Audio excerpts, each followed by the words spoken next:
The university campus buzzed with the energy of a new semester. Students hurried in every direction, a river of backpacks and nervous laughter. Wyan stood frozen in the middle of the main pathway, her eyes wide. The map on her phone was useless. Every building looked the same, tall, made of old bricks and covered in ivy. Her first class started in 5 minutes and she was completely lost. "Hey," a gentle voice said from beside her. "You look lost. Need a guide?" Wyan turned and saw a boy with kind, dark eyes and a soft smile. He had a university lanyard around his neck and carried a simple black backpack. He wasn't just being polite. He looked genuinely concerned. "Please," Wyan said, her voice a mix of relief and panic. "I'm trying to find the literature building. My English 101 class. And I'm already late." "Perfect timing," he said, his smile widening. "I'm headed right next door to it. Follow me. I'm Jungkook, by the way. But my friends call me JK. "I'm Wyan," she replied, falling into step beside him as he expertly led her through the crowded paths. "Thank you so much. I felt like a little kid on their first day of school." "Don't worry," JK laughed, a warm, comforting sound. "Everyone feels like that at first. I spent my entire first week walking into the wrong chemistry lab."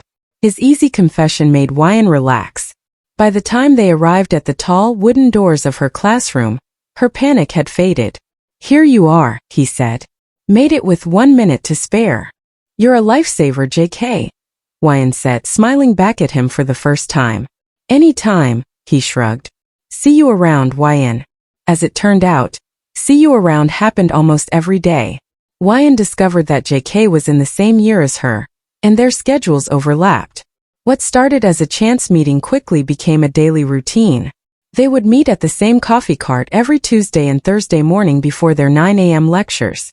"1 black coffee and 1 vanilla latte extra hot," JK would tell the barista, already knowing Wyan's order. They claimed a quiet corner table in the massive library as their own. It was covered in their books, highlighted notes, and empty coffee cups. Study sessions were a mix of intense focus and whispered conversations. "I don't understand this economic theory at all," Wyan would groan, pushing her textbook away. "Here, let me explain," JK would say, pulling his chair closer. He'd break down the complex topic into simple parts, drawing little diagrams in the margin of her notebook, his shoulder lightly brushing against hers. They shared lunches in the noisy cafeteria, walked together to the bus stop under the autumn sun, and sent each other funny memes late at night when they were supposed to be studying. It was easy. It was comfortable. With JK, Wyan never felt like she had to pretend to be someone else. She could be silly, stressed, or tired, and he'd just laugh or offer her a piece of his candy. JK had another best friend, a girl named Mina. They had grown up in the same neighborhood, played in the same parks, and gone to the same school since they were children. She knew him better than almost anyone. One afternoon, as JK and Mina sat sharing a pizza off campus, she noticed the change. "So you and that new girl, when you've gotten close," Mina said casually, taking a sip of her soda. JK's face instantly lit up. "Yeah, she's great. She's funny and she's way smarter than she thinks she is. We were studying yesterday and..." Mina watched him. She saw the way his eyes sparkled and how his smile didn't fade as he talked. It was a different smile from the one he had for her. "You smile differently when you talk about her," Mina pointed out, her tone light but her eyes sharp. JK stopped, his cheeks turning a faint shade of pink. He looked down at his pizza. "What?" "No, I don't. It's nothing. We're just friends." He said the words quickly, as if trying to convince himself. Mina just nodded slowly, saying nothing. But inside, a small, cold knot of jealousy began to form. She had been his #1 girlfriend for over a decade. She didn't like sharing that spot. That same evening, in different parts of the city, 2 best friends heard 2 very similar secrets. Wyan was on a video call with her friend from back home. "And then he walked me all the way to my dorm because it was raining," Wyan gushed, hugging her knees to her chest. "Wyan," her friend said with a knowing grin. "You talk about this JK guy a lot. Like a lot. Wyan was quiet for a moment. "Is it that obvious?" she whispered. I really like him. More than a friend. He's just so kind and genuine." Meanwhile, JK was playing video games online with his friend Taeyong. You've been quiet tonight, Taeyong said over the headset. Still thinking about helping YN with her project? Maybe, JK mumbled, his character on screen getting knocked out because he wasn't paying attention. Taeyong laughed. You're gone, man. You totally like her. JK didn't deny it. He just sighed a small happy sound. She's really special. Both JK and YN lay in bed that night, hearts full of the same warm, hopeful feeling. They both replayed their daily conversations, their shared laughs, the easy silence that felt like home. They both had the same secret, the same budding feeling of more. But for now the secret was safe. It was just a butterfly of a feeling, fluttering quietly in each of their chests, waiting for the right moment to be set free. The university cafeteria was always loud. The air was thick with the smell of food and the sound of hundreds of students talking, laughing, and clattering trays. Mina walked in with her own friends, scanning the room out of habit to find JK. She spotted him easily, sitting at their usual table by the big window. But today something was different. He wasn't alone, and he wasn't saving a seat for her. JK was sitting with two of his guy friends.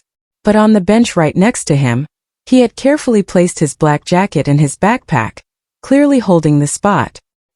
He kept looking towards the cafeteria entrance, a small, expectant smile on his face. Then Mina saw YN walk in. YN looked around, her face lighting up when she saw JK.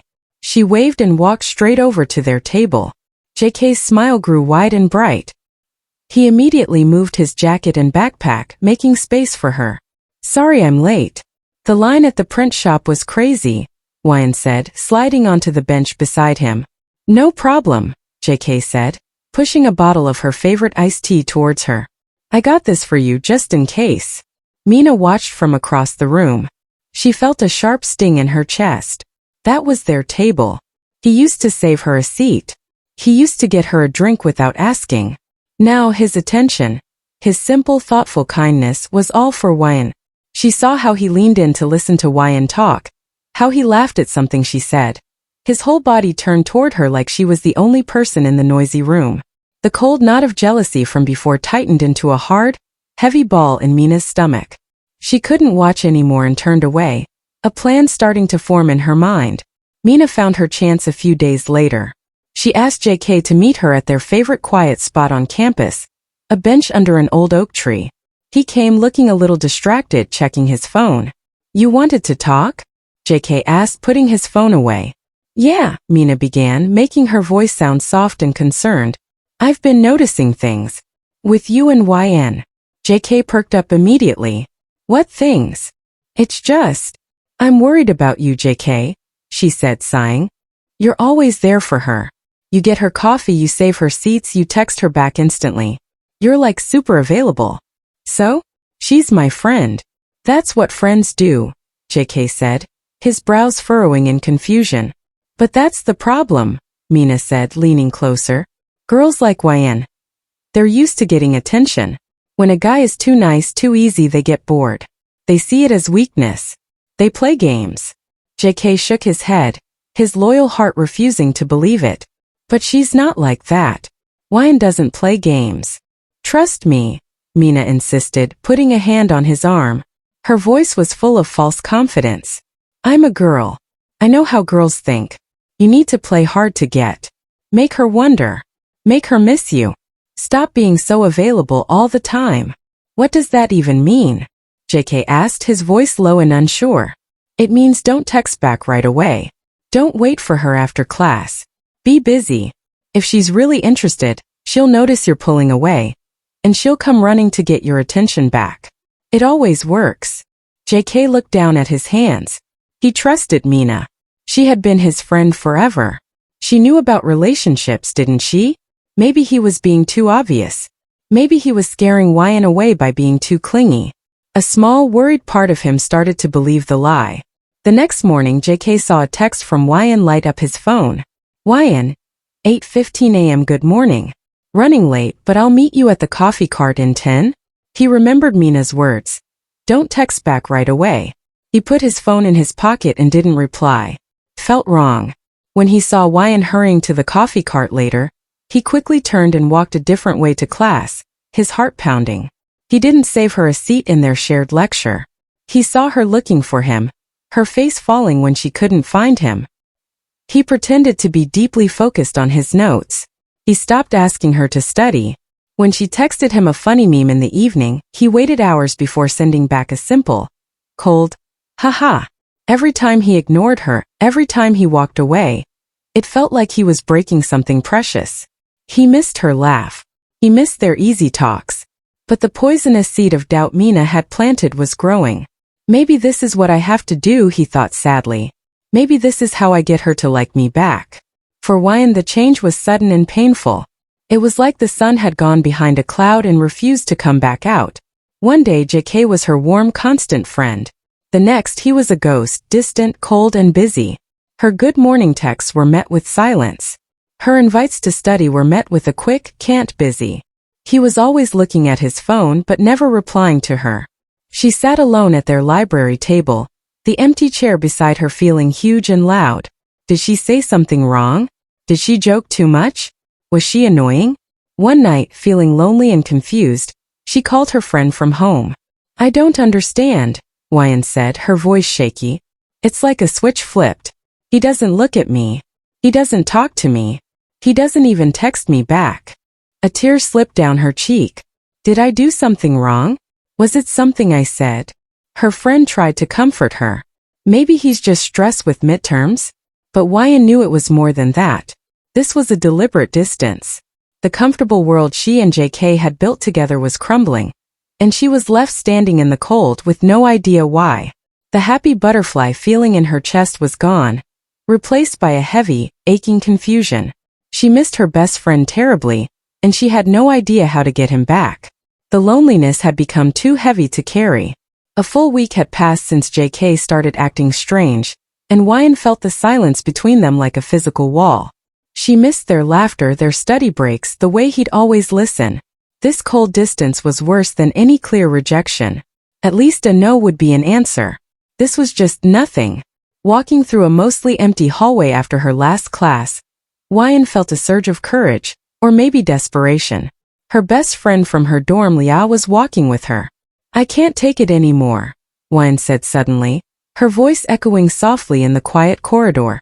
She stopped, turning to face Leah. This is killing me. The not knowing. The ignoring. I'm going to tell him tomorrow. Leah's eyes widened. Tell him? Tell him what exactly? That I like him, Wyan confessed, the words finally free in the open air. That I've liked him for months. More than a friend. Oh wow. Are you sure? Leah asked, her voice full of concern. What if you know with how he's been acting?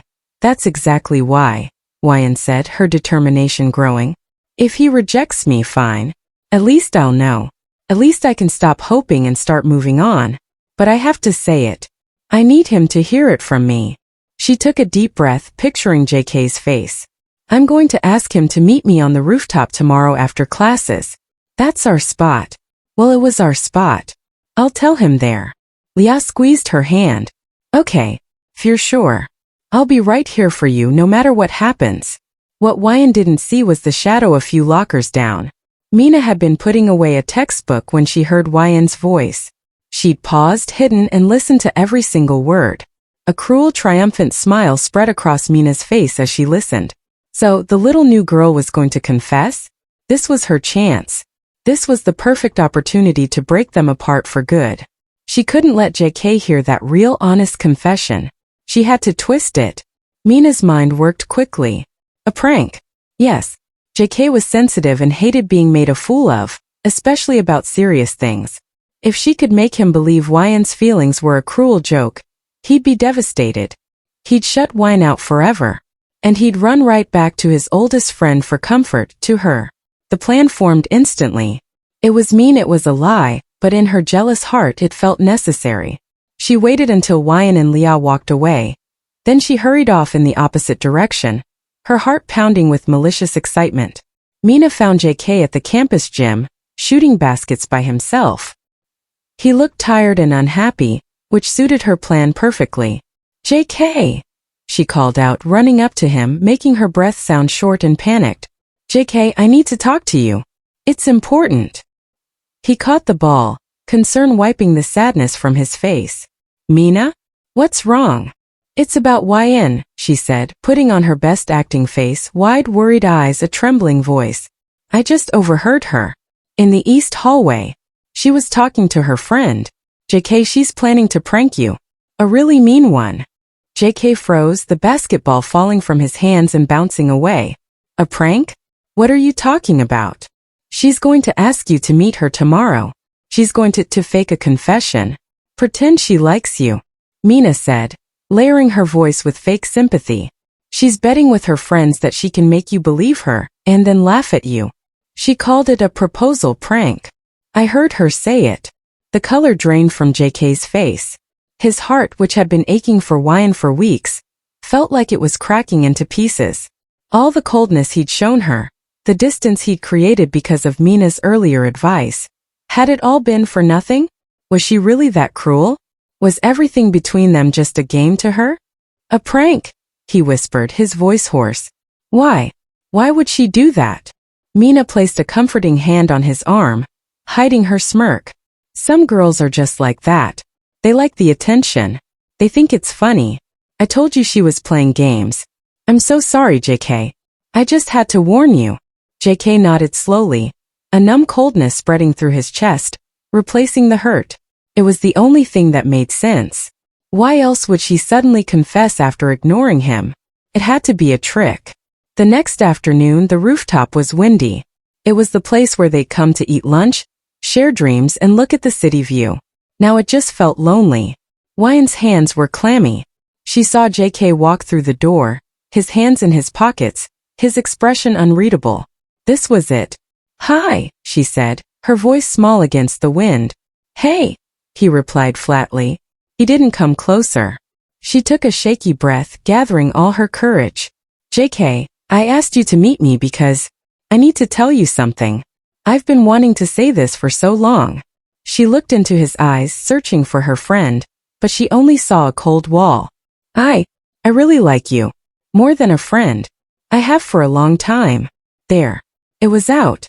Instead of surprise or happiness, or even gentle regret, his face hardened. The look he gave her was icy, full of disgust. Stop playing games, he said, his voice low and sharp like a knife. I'm not your joke. YN stumbled back as if physically hit. What? No, JK, I'm serious. This isn't a game. Just leave me alone. He cut her off, turning his back on her. His shoulders were tense. I don't want to hear it. Don't talk to me again. He walked away, leaving YN alone on the rooftop. The wind whipped around her, but she didn't feel it. All she felt was a shattering pain, so deep it stole the air from her lungs. Her honest, vulnerable heart had been offered to him, and he had thrown it on the ground and called it a lie. Tears streamed down her face, hot and silent, as her happy world officially ended. For 2 days, Jungkook moved through the world like a ghost. Classes were a blur of sound without meaning. Food tasted like nothing. The cold anger he had used to push YN away had melted, leaving only a deep, hollow sadness. He had replayed her heartbroken face on the rooftop 1,000 times. Even if it was a prank, the pain in her eyes had looked terribly real. It didn't make sense, and the confusion was eating him alive. He was cutting through the quiet central courtyard, a place with stone benches and leafy trees, hoping the walk would clear his head. That's when he heard it. A familiar, laughing voice from just around a tall hedge. It was Mina. He was about to call out to her, to maybe ask her one more time why YN would do such a thing. But then he heard the words, and his feet froze to the ground. I know, right? I can't believe he actually believed me. Mina's voice was bright with cruel triumph. She was talking to another girl from their circle. It was almost too easy. He looked so heartbroken when I told him. I just said, JK, she's planning to prank you with a fake proposal. And he bought the whole thing. A cold shock sharper than ice shot down JK's spine. He stood perfectly still, barely breathing. So when she actually confessed for real yesterday, he totally rejected her. Mina continued, giggling. He told her to leave him alone. Can you imagine? She puts her heart on the line, and he just smashes it because of my little story. So pathetic. Every word was a hammer blow. The puzzle pieces he'd been struggling with suddenly crashed together, forming a clear, horrifying picture. There was no prank. There had never been a bet. Wyan's confession had been real. Achingly, beautifully real. And he, Jungkook, had been the weapon Mina used to destroy it. He had broken the heart of the girl he loved, believing the lie of the person he trusted most. Blind rage, hot and fierce, replaced the numbness. He stepped around the hedge. Mina saw him and her smug smile vanished instantly, replaced by pale shock. "JK, I didn't see you there," she stammered. "You lied to me," he said, his voice quiet but trembling with a fury she had never heard before. "What? No, I heard everything." He cut her off, taking a step closer. His eyes were dark with betrayal. "Every single word. My little story. You made it all up." Mina's panic turned to a desperate defense. "I was protecting you. She wasn't right for you, JK. She was going to take you away from me, from all your real friends. I did it for you. For me." JK let out a bitter, disbelieving laugh. "You did it for you. Because you were jealous. You manipulated me. You made me hurt someone I care about more than anything." She reached out to touch his arm, to plead. He sharply slapped her hand away. "Don't touch me. Stay away from me. Forever. We're done." He didn't wait to see her cry. He just turned and ran. His mind had only one destination, the rooftop. If the world was ending, that's where she would be. He took the stairs 2 and 3 at a time, his heart pounding with fear and a desperate, fragile hope. Please let her be there. Please let him have a chance to fix this.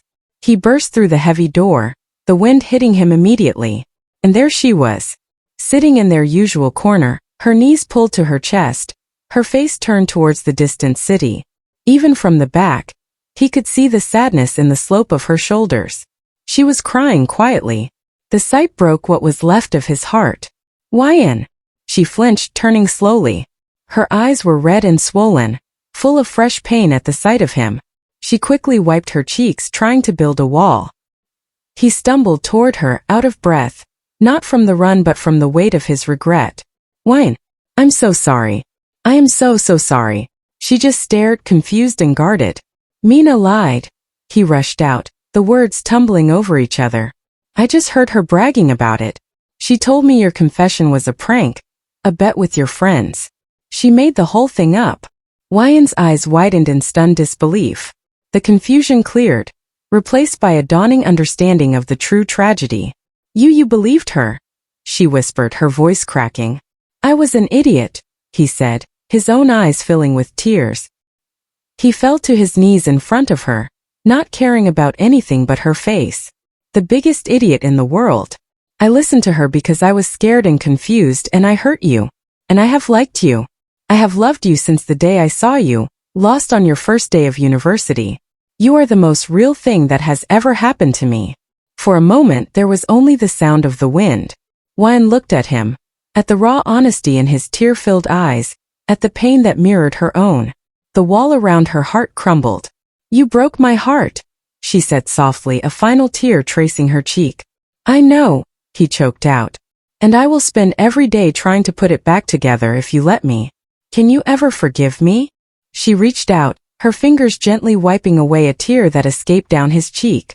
The simple touch sent a wave of warmth through his cold guilt. "I was so hurt," she whispered. "But I never stopped liking you, JK. Not for a second." It was all he needed to hear. A sob of relief escaped him as he carefully, slowly, wrapped his arms around her. She melted into the hug, burying her face in his shoulder. He held her like she was the most precious thing in the universe, which she was. He gently wiped the remaining tears from her face with his thumbs. "I don't want to be just friends anymore," he murmured against her hair. "Me neither," she whispered back, holding him tighter. On the windy rooftop where their friendship had flourished and their hearts had broken, a new promise was made. They would start over. Not as Jungkook and Wyan, the best friends, but as Jungkook and Wyan, who were slowly, carefully, and with all the honesty they should have had from the start, falling in love for real.